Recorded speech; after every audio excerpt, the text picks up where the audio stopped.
ഓം ശാന്തി.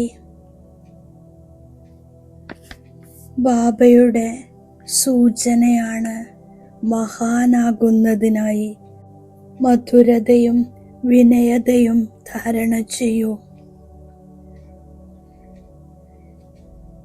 ആരെങ്കിലും നിങ്ങളെ നേരിടുകയാണെങ്കിൽ നിങ്ങളവർക്ക് സ്നേഹത്തിൻ്റെ ജലം നൽകൂ.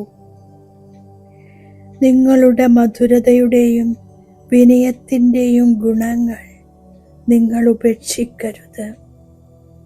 എളിമയുടെ വസ്ത്രം ധരിക്കൂ. ഈ വിനയം കവചമാണ്, സുരക്ഷയ്ക്കുള്ള മാർഗമാണ്. സംസ്കാരങ്ങളെ സമന്വയിപ്പിക്കുന്നതിനുള്ള ഏറ്റവും സഹജമായ മാർഗമാണ് സ്വയം നമ്രചിത്തരും മധുരത നിറഞ്ഞവരുമായി മാറൂ.